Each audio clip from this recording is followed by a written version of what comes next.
और बहुजन समाज पार्टी के संस्थापक मास्टर काशीराम साहब को चरणों में अपना शीश नमन करता हूँ। और यहाँ मंच पर बैठे सभी साथी और वो जो बाकी साथी हमारे बैठे हुए सभी को मेरा जय भीम नमो होता है।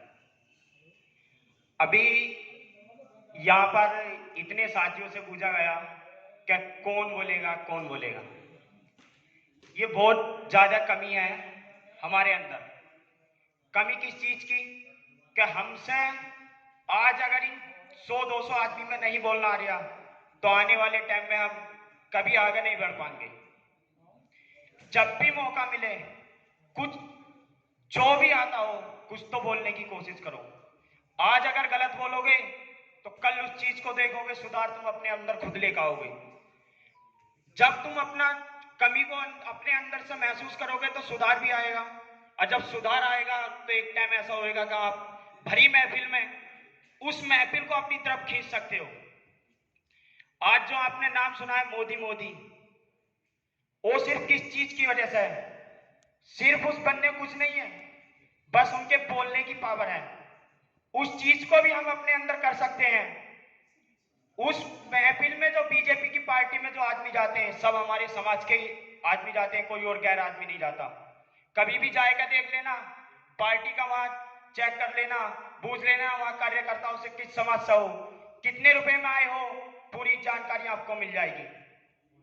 लेकिन हम अपनी पार्टी को छोड़ के अपना वजूद छोड़ के दूसरी पार्टी में जा रहे हैं, यह हमें शर्म की बात है। और जो लोग कहते हैं कि बहुजन समाज पार्टी डूब चुकी है, उसका अस्तित्व नहीं है, यह उनका वहम है। बहुजन समाज पार्टी का अस्तित्व ये पार्टी नहीं, महापुरुषों का ये जो उनका वचन है, महापुरुषों के वचन पे चल रही है। ये किसी की बनाई हुई ऐसी पार्टी नहीं है कि कभी भी बना दी कभी भी खत्म हो गई। ये हमारे महापुरुषों की देन है, महापुरुषों का बलिदान है, तब जाकर हमारी बहुजन समाज पार्टी बनी है। आज की जो राजनीति है आप भी अच्छे से जानते होंगे, जो इस टाइम राजनीति हो रही सिर्फ काय की हो रही, हिंदू मुस्लिम। क्या कभी किसी ने पूछा है कि हमें रोजगार चाहिए, हमें शिक्षा चाहिए? कोई अगर रोजगार की या शिक्षा की बात करता है तो उसके ऊपर क्या होता है, जेलों में डाल दिया जाता है। अभी की ये बात तो ज्यादा दूर की नहीं है, अपने संभल की है। जो बीजेपी की विधायक है, मैं नाम भूल रहा हूं उनका, संभल क्षेत्र से हैं, तो एक पत्रकार ने उनसे पूछा वहां के काम के बारे में, तो उस पर गलत चार्ज तरीके से उसको बेचारे को जेल में गिरवा दिया। पर लेकिन हम नमन करते हैं ऐसे बहादुर पत्रकार को, वो फिर भी नहीं डरा ना झुका, वो अपनी बात पाड़ी रहा कि मैंने सिर्फ अपने काम के बारे में पूछा। उन्होंने कहा था गांव के विकास के बारे में कि ये सड़कें पक्की होंगी, नाले पक्के होंगे, वहां काम कुछ नहीं था। वो अपनी बात सिर्फ किसके लिए कर रहा था? अपने समाज के लिए, अपने गांव के लिए। गांव उसका पूरा उसके साथ था, इसलिए आज वो उसे कुछ नहीं हुआ, वो सही है। तो जब तक हमारा संगठन मजबूत नहीं होएगा, हम सब साथ नहीं होंगे, तो तब तक हम कुछ नहीं कर सकते। इसलिए अपना संगठन बहुत जरूरी है, मजबूती से काम करना है। जितना अच्छा हम काम करेंगे तो बहुत टाइम दूर नहीं जब हम बहन जी को प्रधानमंत्री के रूप में देखेंगे।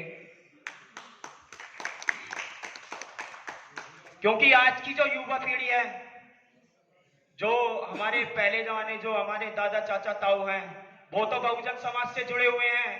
उनसे आप कभी भी जाके पूछ लेना कि वोट किसे दोगे, तो सीधा बोलते हैं हमारा वोट हाथी को जाएगा। चाहे पार्टी हमारी सत्ता में है या नहीं है, लेकिन हमारी पार्टी काम करती है हमारा समाज के लिए, हमारे वजूद के लिए।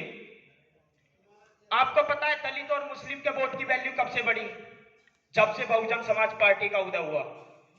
जिस दिन से बहुजन समाज पार्टी का उदय हुआ उस दिन से हमारे बहुजन की वोट की वैल्यू बढ़ी।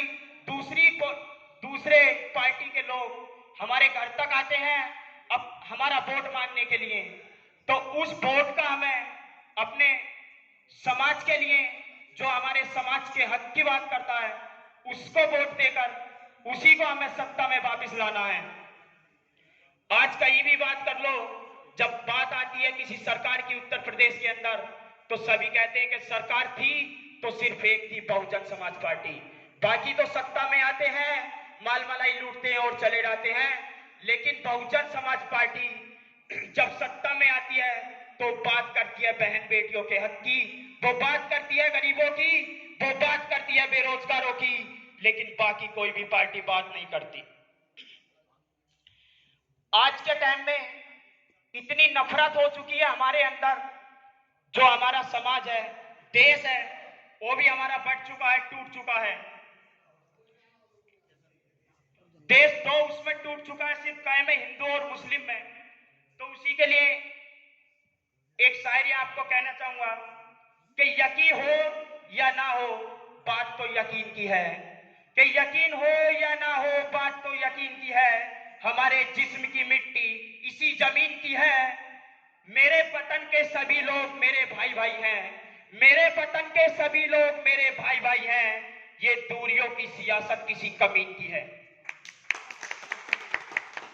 आज की डेट में जो हमारे अंदर ये नफरत फैलाई गई है ना हिंदू मुस्लिम की, ये देश को सिर्फ बर्बाद कर सकती है, आबाद नहीं कर सकती।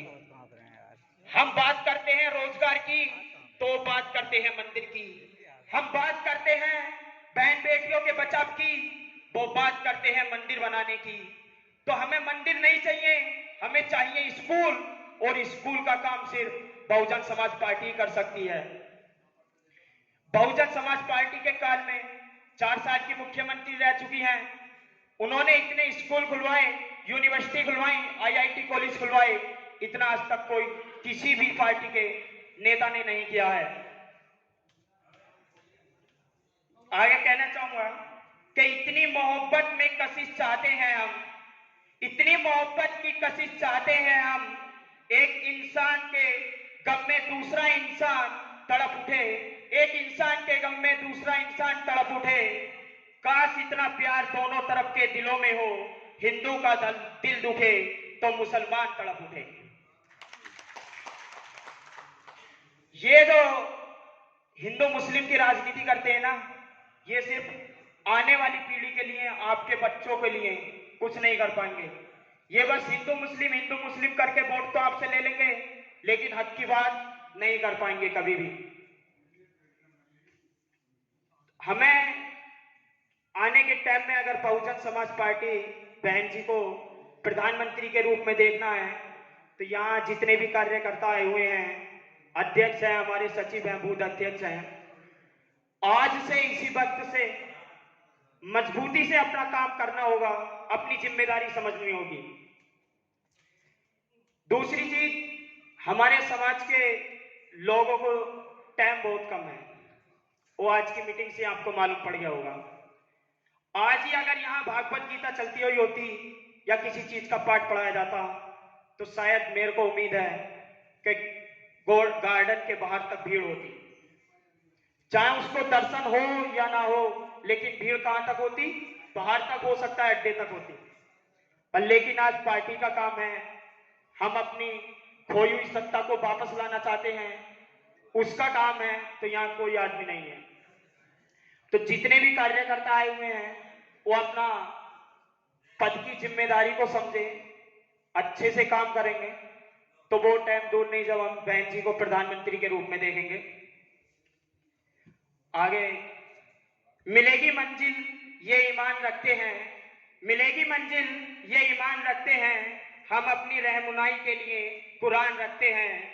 वफादारी वतन से हो यही इस्लाम कहता है, वफादारी वतन से हो यही इस्लाम कहता है, हम अपने दिल के हर गोशे में हिंदुस्तान रखते हैं।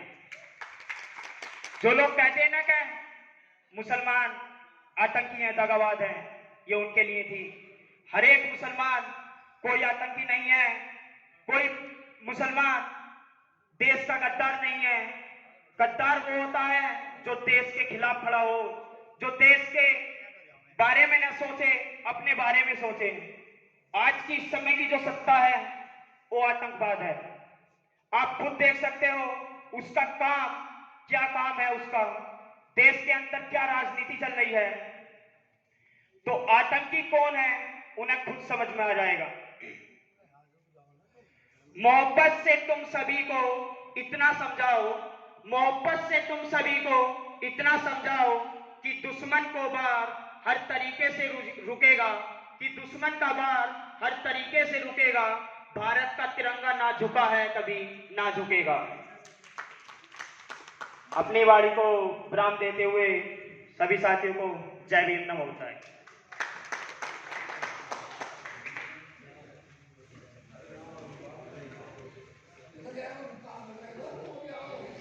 बहुत बहुत धन्यवाद।